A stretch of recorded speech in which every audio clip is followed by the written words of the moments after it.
ఎప్పుడు కూడా ఒక చక్కటి మెసేజ్ తో స్టార్ట్ చేస్తాం. సో ఈ రోజు మాకు మా ప్రేక్షకులకు ఏ కథ తెలియజేయబోతున్నారు? కథ తెలియజేద్దాం. అలాగే దానికి ముందు చక్కగా శ్రావణ మాసం ప్రారంభమైంది. మంచి వర్షాలు. శ్రావణ మాసం అంటే ఈశ్వరుడికి ఇష్టమైనటువంటి మాసం. అవును. ఈ మాసం ఐశ్వర్యానికి భక్తికి నిలవైంది. భారతదేశం అంతా అంటే శ్రావణ మాసం మనకి 15 రోజులు లేటు, కానీ ఉత్తర భారతదేశంలో 15 రోజుల ముందే ప్రారంభమవుతుంది. అంటే వాళ్ళకి పౌర్ణమితో మనకి అమావాస్యతో లాస్ట్ పౌర్ణమి నుంచి ఇప్పుడు శ్రావణ మాసం కొనసాగుతుంది. మనకి నిన్నటి నుంచి శ్రావణ మాసం. ఈ శ్రావణ మాసం ఎందుకు ఇంత గొప్ప, ఈశ్వరుడికి ఎందుకు ఇష్టమైందంటే రతీదేవిని అంటే పార్వతీదేవిని పొందింది ఈరోజే, సముద్రమథనం చిలికింది ఈరోజే, అలాగే బిల్వపత్రాలు పుట్టింది ఈరోజే, లక్ష్మీదేవి జననం ఈరోజే. ఇవన్నీ ఈశ్వరుడికి సంబంధించినవే. ఐశ్వర్యం, ఈశ్వరుడు ఐశ్వర్యాధిపతి, గ్రహాలకి అధిపతి. లక్ష్మీదేవికి కుబేరుడికి కూడా ఈశ్వరుడే ఐశ్వర్యాన్ని ఇచ్చేది. మనకి తమిళనాడులో ఐశ్వర్యేశ్వరన్, తిరుచిరాపల్లి నగరంలో ఐశ్వర్యేశ్వరన్ అని ఒక దేవాలయం ఉంటుంది. ఆ దేవాలయంలో ఈశ్వరుడు 4 చేతులు కలిగి ఉండి ఒక చేత్తో కుబేరుడికి, ఇంకొక చేత్తో లక్ష్మీదేవికి ఐశ్వర్యాన్ని వసుకుతూ ఆ విగ్రహం ఉంటుంది. ఇది ఎక్కడా ఉండదు. సో ఈ ఐశ్వర్యేశ్వరన్, ఈశ్వరుడు ఐశ్వర్యానికి అధిపతి అని చెప్పడానికి ఇది ఉంటుంది. అంటే మెయిన్ ప్రింటింగ్ ప్రెస్ అక్కడే ఉంటుంది. ఇవన్నీ బ్రాంచెస్ అన్నమాట బ్యాంకులు. లక్ష్మీదేవి అండ్ కుబేరు. సో కాబట్టి ఈశ్వరుడికి ఇష్టమైన ఈ మాసం. అలాగే కార్తీకం. సో ఈ మాసంలో రుద్రాక్ష ధారణ ఒక పూర్వజన్మ సుకృతం, ఒక అవకాశం. వచ్చిన కథలోకి ఎప్పుడులాగా వెళ్దాం. ఒక రాజుగారి ఆస్థానంలో ఆ రాజపురోహితుడు పండితుడి మహా అహంకారం. నాకున్న నాలెడ్జ్ ఎవరికీ లేదు, నేనే ఈ దేశానికి మూలం, రాజుగారికి ఏమీ తెలియదు అన్నీ నాకే విపరీతం గర్వంగా ఉండేది. ఒకరోజు రాజుగారికి ఒక ప్రశ్న వస్తుంది. ప్రశ్న సభలో వేస్తాడు. సభికులను ఉద్దేశించి అందరినీ ఉద్దేశించి, నేను ఒక ప్రశ్న అడుగుతున్నాను, మీకు ఎవరికైనా సమాధానం తెలిస్తే చెప్పండి అంటాడు. అంటే అందరూ ఆసక్తిగా చూస్తుంటారు. అంటాడు రాజుగారు, ఒక బావి ఉంది, ఈ బావిలో దిగినవాడు ఎప్పటికీ బయటికి రాలేడు. ఆ బావి ఏమిటి? ఒక నుయ్యి బావి, అందులో దిగితే ఎప్పటికీ బయటికి రాలేడు. ఆ నుయ్య ఏమిటి? అడిగితే అందరూ గుసగుసలాడుతుంటారు. ఏమిటి ఏమిటి ఎవరికి? మహారాజా, అంత మేధావి మీ పక్కన పెట్టుకొని మమ్మల్ని ఉద్దేశించి అడుగుతారేమిటి? రాజపురోహితుడు, రాజపండితుడు ఆయన ఉన్నారు కదా, ఆయన్ని అడగండి అంటే అప్పుడు అడుగుతాడు, ఏమండి మీ సంగతి ఏమిటి మీరు చెప్పండి. రాజపురోహితులను అడిగితే ఏ బావిలో దిగితే ఎప్పటికీ బయటికి రాలేరు. మహారాజా, ఇది ఎంత సులువైన ప్రశ్న కాదు, నాకు సమయం కావాలి. అదేమిటి ప్రతిదానికి పెద్ద ఇదిగా చెప్తారు, చిన్న ప్రశ్నకి సరే ఎంత సమయం కావాలి అంటే 1 రోజులు కావాలి.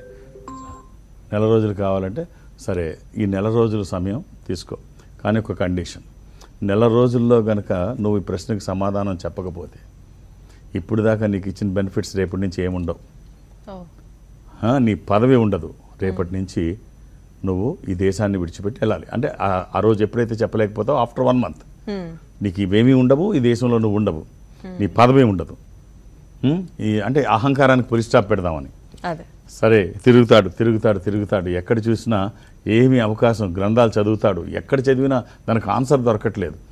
రాత్రి పగలు చదువుతూనే ఉంటాడు. ఇంత ఉన్నతమైన పదవి పోతుంది, ఈ రాజ్యంలో ఉండే అవకాశం పోతుంది, ఎలాగని చెప్పేసి ఆలోచించి చదివి పెద్ద పెద్ద పండితులను సంప్రదిస్తాడు. తనకు తెలిసిన అన్ని ప్రదేశాలకు వెళ్తాడు, ఎక్కడ ఆన్సర్ దొరకట్లేదు. టైం అయిపోతుంది, రేపుడితో టైం ముగుస్తుంది, నెల అయిపోతుంది. అలా ఊరి చివరికి అలా తిరుగుతూ ఉంటే ఒక మేకలు కాసుకునేటువంటి వాడు ఎదురవుతాడు. ఎదురయ్యి, ఏంటి పండితోత్తమ, మీరు రాజుగారికి అత్యంత సన్నిహితులు, మీరేమిటి అంత దిగులుగా ఉన్నారు, ఏమైంది అని అడిగితే, ఇక్కడ అర్చేవాడా తీర్చేవాడా వీడికేం తెలుసులే అని చెప్పేసి ఏదేలారా పొమ్మంటాడు. కాదు మీరు ఏదో దిగుల్లో ఉన్నారు, ఏ పుట్టలో ఏ పాము ఉందో ఎవరికి తెలుసు స్వామి, మీ దిగులు నేనేమైనా తీర్చగలనేమో నాకు చెప్పండి అంటాడు. సరే చూద్దాం ఏముంది, రేపుడితే ఇవాళతో అయిపోతుంది, రేపు చెప్పకపోతే నాకు అన్నీ పోతాయి, ఏమి లేదు, ఏ బావిలో దిగితే ఇది అవుతుందని చెప్పి బయటికి రాలేరని చెప్పి రాజుగారు అడిగాడు. చెప్పకపోతే రేపటి నుంచి బయటకు పోమన్నాడు.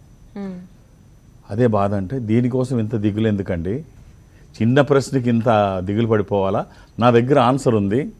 అలాగే నా దగ్గర ఒక బ్రహ్మాండమైన రత్నం ఉంది. ఈ రత్నాన్ని కనుక మీరు రాజుగారికి చూపిస్తే మిమ్మల్ని అందరం కూర్చోబెడతాడు. ఈ రత్నంతో ఏ వస్తువును తాకితే, ఏ మెటల్ని తాకితే ఆ మెటల్ సువర్ణంగా మారిపోద్ది, బంగారంగా. అనగానే ఇంకేంటి, అది రాజుగారికి చూపిస్తే అద్భుతం అయిపోద్ది.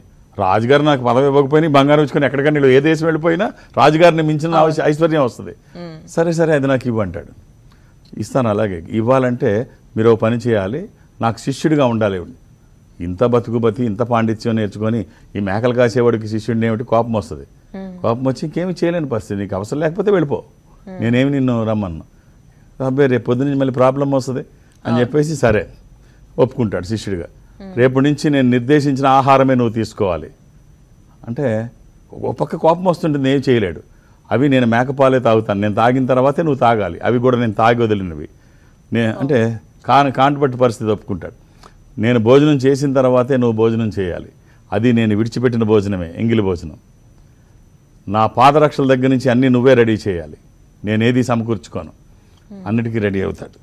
అప్పుడు చెప్తాడు మేకలు కాసుకునేవాడు, అయ్యా పండితోత్తమ, దీన్నే రాజుగారు అడిగింది, ఇది ఆశ, ప్రలోభం. ఈ నూతిలో ఒక్కసారి పడితే ఎవ్వడూ పైకి రాలేడు. ఈ ఆశనే ఈ ప్రలోభం అనేటువంటి ఈ ఊబి ఒక్కసారి చూడు. నేను చెప్పిన కండిషన్స్, నువ్వు ఏ కండిషన్ ఒప్పుకుంటే నేను ఇంకా రెచ్చిపోయే కండిషన్స్ పెడుతున్నాను. నీలో ఆశ ఇంకా తారస్థాయికి చేరుతుంది, అన్నిటికీ నువ్వు దిగజారుతున్నావు, నేను నీ మీద ఆధిపత్యం తీసుకుంటూనే ఉన్నాను. సో ఒక్కసారి ఈ బావిలోకి, ప్రలోభం ఆశ అన్న బావిలో దిగిన వాడు ఎవడూ పైకి రాలేడు. కాబట్టి ఈ ప్రలోభానికి దూరంగా ఉండండి, జీవితాలు పోతాయి.